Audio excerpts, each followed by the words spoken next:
Hey everybody, welcome back to the channel. I know I hadn't been on in a minute, but today I got something really cool for you. We're going to talk about leveling up your animated graphics cover so you could give your client something just a little bit different. So normally when I'll start with either a black or white background. So let me kind of scroll down to the bottom here. And I started this one with a white background. So I'll click on that and I'm already set to go. So I already have a template that's ready to go. So the sizing and everything is exactly print ready. So after that, I'll start to develop a concept of kind of like what the client has already told me, and based off of some of the ideas that would fit well with what their idea could be for the single or album cover. So in this one, I started with a road, and I'll click on that and I'll show you what that looks like. So the road for that one is just a gray road. Uh, it actually was brown. Let me turn the hue saturation level off. Actually, this is a color lookup, but it was a brown road, and then I put a gradient over it just to kind of cover that up. So it actually was concrete, I think, was the thing that I pulled from Google. So I wanted like concrete, just that kind of brown look at first, and then I was like, no, I was like, a road is, a darker color. So I put a color lookup on it, and I'll click on that and show you what that is. Just a foggy midnight. And then the concept kind of went to, okay, where could I use this road at? Or where could I use this street look at? And I thought of a garage. So I took this and I did some clone stamping in this as well. So I put the clone stamp in there, and I kind of tested it out to see how I kind of wanted it to look. And then I was like, that's kind of where I want to go with it. And let me show you exactly how I put the garage together. Well, the pillars here and the cars in there, but the garage didn't actually look like that.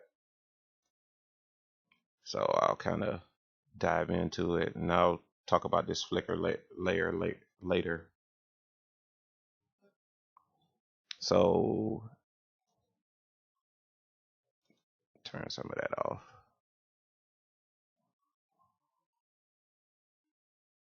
Dive on right on into it. So here's that road again.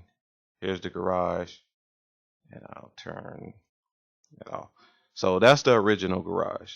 That's what it actually looked like from the get-go.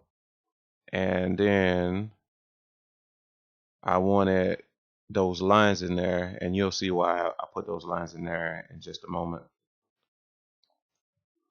And then I wanted it to be a little bit different because this one has lights in it,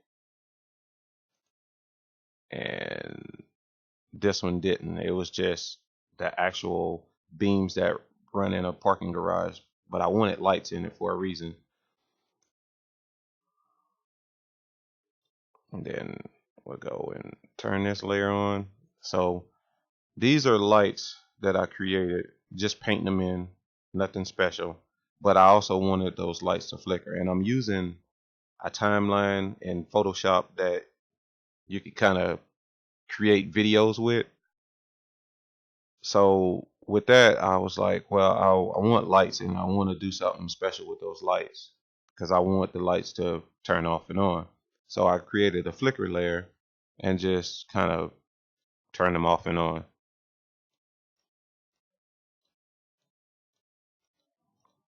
And that's basically the garage. So those lights got painted on, I changed the beams because I wanted it to be different beams in there. Then I added a vignette to it, just kind of darken it up because I wanted to kind of darken up some of the outside area and the top. And then this car back here, I use this car just kind of like for reference, and I'll show you like kind of where the beam is coming from the car. I'll just do a control click, and just kind of the fact that car lights shine forward, so I wanted the beam to come from back here to forward. I could have done another one on this side, just kind of projecting forward towards the screen, but I figured one was okay. So, and that's the car beam. That's basically the center of it, as you can kind of see.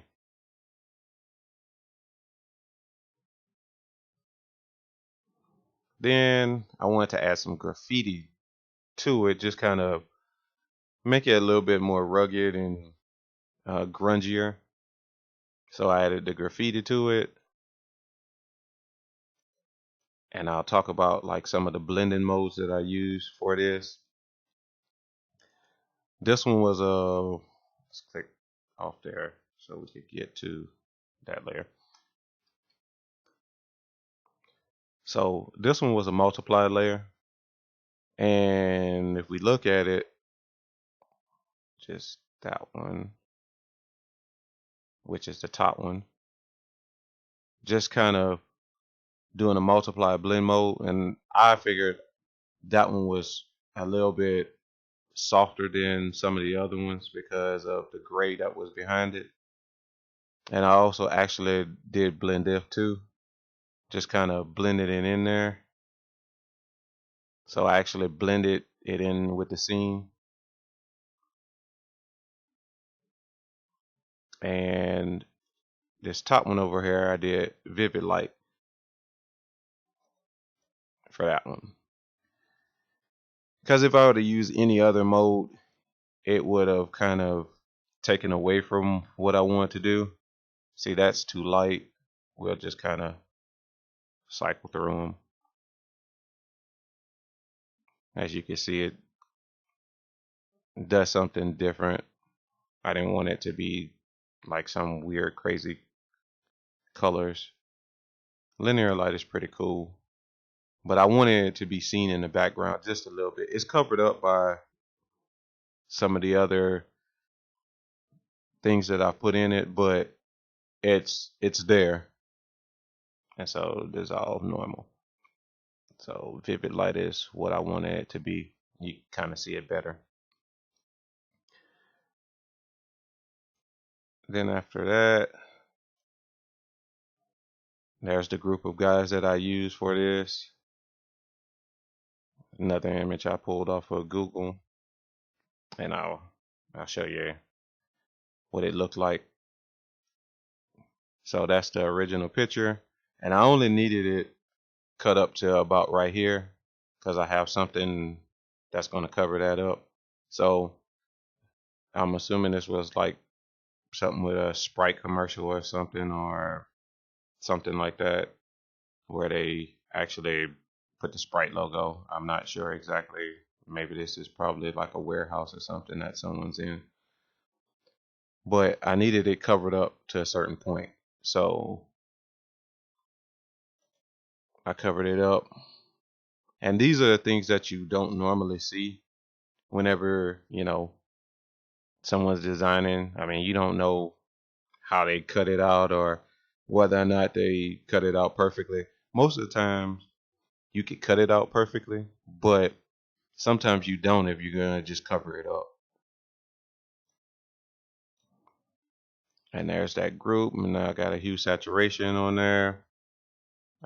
Their skins, if you could kind of see me going back and forth, they're red, so I didn't really want that red color because I was going to color grade it later, and I wanted to take that that saturation off their skin, that red saturation off their skin. And let's go to the red channel and see. I brought the saturation down on the reds for that. Then I use the curves, and that's just kind of to darken it up. And I'll let you look at the curves just a little bit, just in the mid-tones.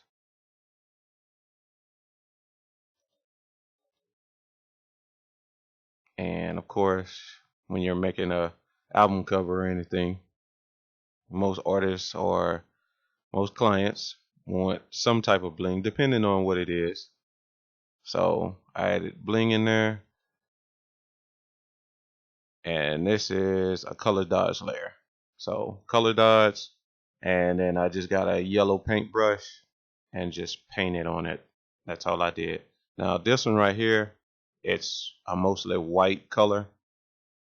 It has some yellow in it, but I did white with this one, and just use that blend mode and then painted yellow and white with that, so you kind of see how those work. Then this is a glow layer because I'm trying to project the light from this light, like shining forward and into the camera. So I added a glow layer right there. But also I have something right here too, just to kind of separate it from the background. But I use the light to bring that forward. Now sometimes people just put lighting behind it just to separate it, but I try to do everything with a purpose when I do it. So it kind of makes sense. Even though if you don't see it, it just gives a nice overall visual to what you're working on. And here's what I put right there. It's called, I call the shots. Here's some of the effects that I put on it. Just an inner shadow.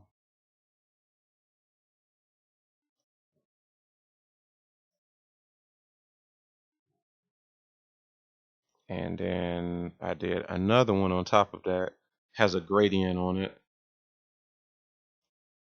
I'll turn this one off so you can see. Has a gradient on it, so it's faded at the top. But I have some more effects on it.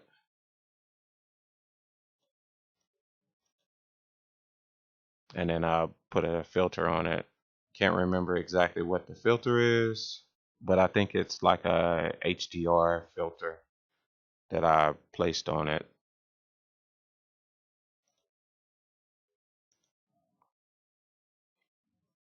Then we have the car, which I explained is going to cover up that guy, so you can't see what's going on behind there. So I put a car right there. And the cool thing about whenever you're working on, you know, an album cover or a single cover, if you don't like something, you can change it. So we started out with a blue car, which I think the color is pretty cool, but I was more in the mood for like black, um, more of a dark type of look. So I thought the blue was just too much of color. And I could have done some things and pulled some saturation out just to kind of make it blend better, but I just went with black. It was just easier. So, and I used a candlelight lookup table, which I could have just used hue and saturation and just changed the color, but it also gave it that smoky blackish brownish color, which I kind of like that.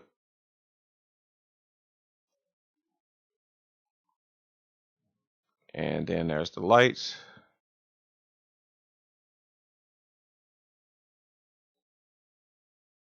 And that's just another color dodge layer.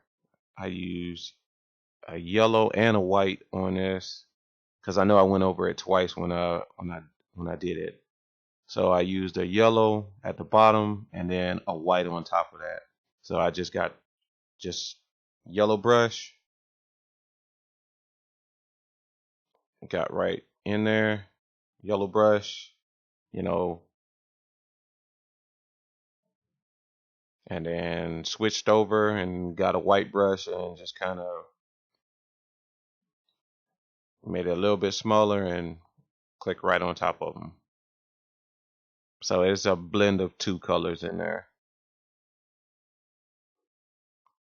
And then we have the high beams,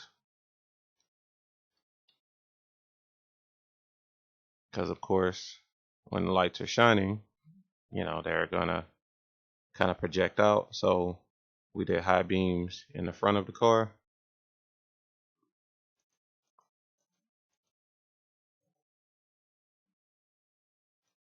And I also could have probably maybe projected them out this way, but I just did in the front. So I see how it lights the tires up just a little bit, because you would you would see some type of light kind of reflecting back if you actually had something on the ground like that.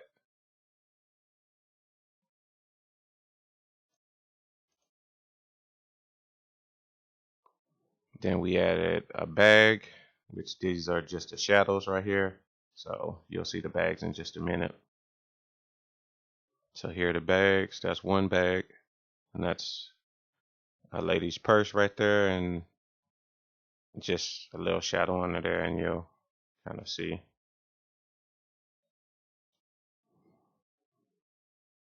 And here's the other bag.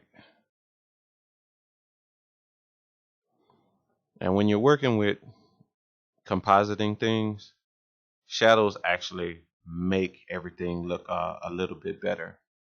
So if you're ever trying to place something somewhere, just add a little bit of a shadow. And the key trick to some of the shadows sometimes is the closer an object is to the ground, the darker the shadow is going to be. The farther an object is from the ground, the lighter it's going to be.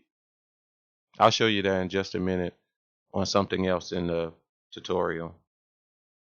Curves adjustment. And the curves adjustment for this is just me taking some of the green tint off of it. There's no green in here, so I took that off. If you kind of see that, there's no green in the scene. Then I added a pit bull, added a shadow. Let's find his shadow. That should be it right here. Yep, pit bull shadow. Regular pit bull, no shadow. Pit bull, shadow. Makes it a little bit more realistic. Even if the shadow sometimes is not exact, you kind of want to make it as exact as possible. But even if it's not exact, a shadow just makes everything look 10 times better. Then I did some coloring on him, or her. Could be a girl dog. I think it's a boy. We'll just assume that's a boy. And here's the artist. And we're going to dive into how I got that picture. So when I was working with the artist, he didn't have this picture. He didn't have this whole sitting down thing. So what I decided to do was superimpose him on top of something else. So here's the image that I used to superimpose his head on top of another body. We use his head. Let's find his head. There you go. And it's the game. So we took and we put the artist's head on top of that, and we tried to get it as close as possible. I tried to get the size of his head as close as possible to that. Then I did some color into it just to kind of get it to where I want it to be. Because this picture is pretty much, it's saturated in certain places. And I wanted it to kind of fit that before I actually added my own color to it. So I wanted if I was going to keep it anywhere like this, I said, well, let me at least get it somewhere in the realm of what this looks like. So that's that. And then I added a shadow to him. It's in that layer over here in the artist layer. But you can see as I click him on and off, you can see the shadow down in here. Then I added some smoke to it because I knew I wanted the smoke to kind of be at the bottom of where I was in the garage. It's kind of, in a sense, it's almost kind of like a music video shoot. It's why the idea went that way. That when you're doing a music video shoot, you kind of have fog machines and everybody standing in the background, and you have the car, the money, the bag. So that's the direction that I went with it. So smoke at the bottom. Then I wanted to kind of sell the ground a little bit more. So I added a crack in it. Just right there. Just kind of running through everything. So there's a crack on the ground. Just kind of selling the idea that it's in a garage. The garage is not perfect. It's messed up a little bit. Then when I was looking at it, I said, you know what? I said, just this whole area in here just needs something to fill it. So I just added just a little small puppy. And then there's this layer, I call it hand shadow, but it also has something else on it. Right in here, I'll move that back. Right in here we have another model that's going to be right here, but I also added a little shadow right there on the hood of the car. Let's scroll back up. And then there's a shadow of her standing right here, and you'll see when I get to her in a minute. So there's the shadow of her down at the bottom, and it kind of creeps all the way over. Added some more smoke on top of the other smoke. So one has dimension in the back and dimension in the front. And then we added the dancer. And this is where in the video that I want to talk about making your animations, whenever you do your animations for your graphics cover, stand out a little bit more than something else that you may see. So the dancer in this video is Courtney Sanderson, and she's in the baby's The Bop video. And this is the part where this makes your animated graphic stand out a little bit more. So I'm going to bring in the actual video of where I got her from. It's pretty cool, the dancers that are in the video. So I brought her in to kind of do something fancier with the animated graphic. And I'll show you why at the end. Then I added another layer of smoke down at the bottom over here to just kind of roll across the screen.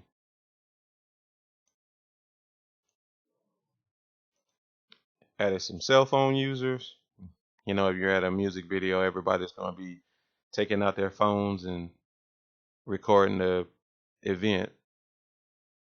And so on this phone, there's going to be some motion that's going to happen on this phone.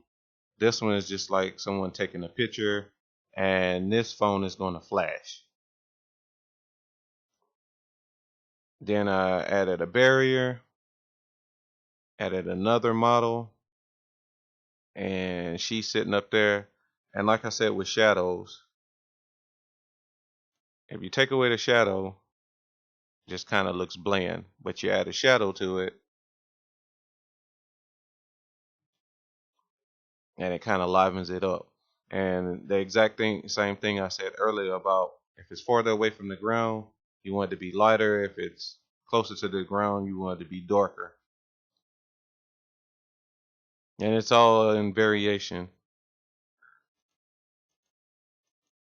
So there you go. That's the shadow for that.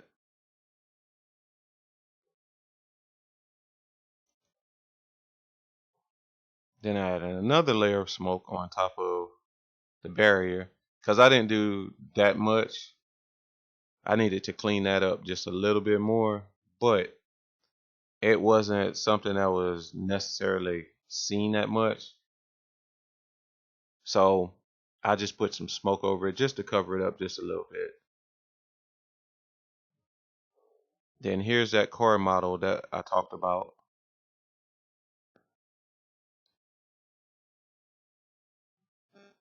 Then I added a level vignette around everything, and I inverted it. So levels, then I took the mask and I inverted it. So this would have been the regular mask. It would have been in the center, and I just inverted it out. And then I actually stretched it out some to go all the way around. So it actually probably came in like that, and then I just stretched it out. Turn that to normal. Then added high beam from the core, because if you're shooting into a camera, the beams are kind of gonna wash the image just a little bit. So I added high beams. Then I added some rim light, and it's just kind of like something that goes around his name that I'm gonna put right here. But here's what I'm talking about the rim light, how light wraps around your body.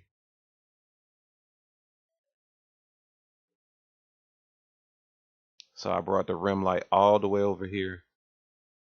You see how it wraps around the artist's body?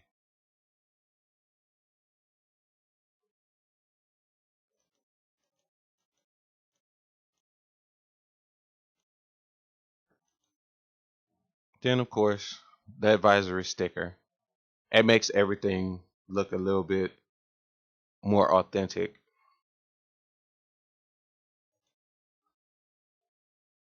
Then 48 Boys Entertainment.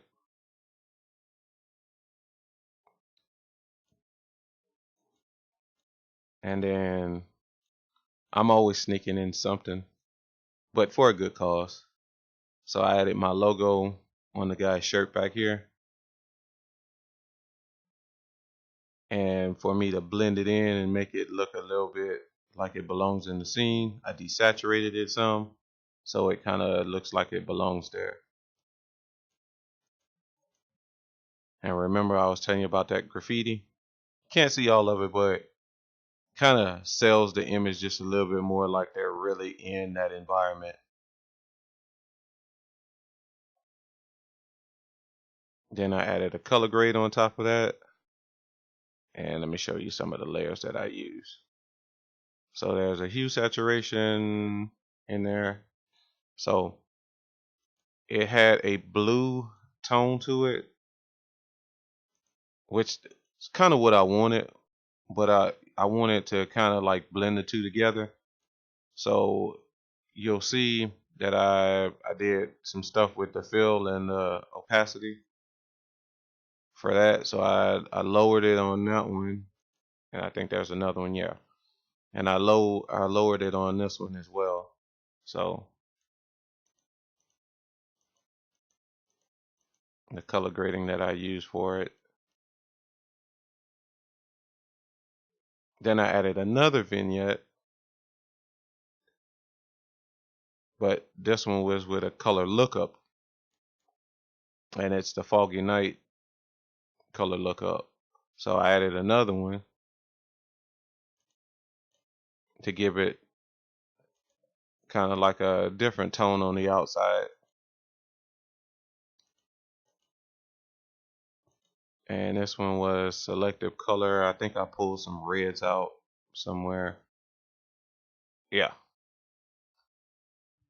Or added some reds in. Well, I added some blues and I subtracted some stuff, added some stuff in and subtracted some stuff.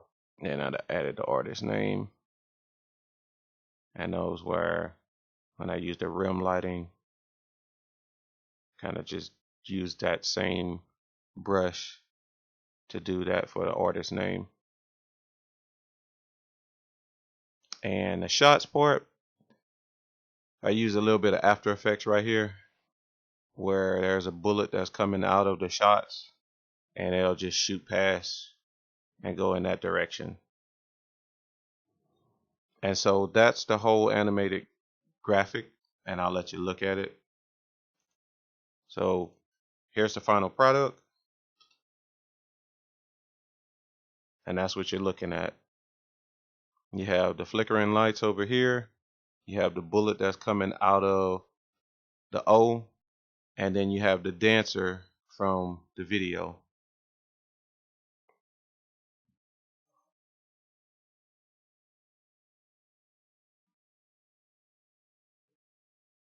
So there you go. And that's kind of a way to just kind of level up your animated graphics cover. Just adding a few things to kind of make it stand out just a little bit more. You don't have to do as much, but I wanted to give the artist something, something cool that you could put your song behind, put it on YouTube, put it on any site that allows you to use animated graphics covers. So they could, if they're listening, when they see it, it stands out. If, they're passing by their TV or their tablet, kind of give them a second look. And that helps for them to stay engaged, kind of like, oh, that's cool.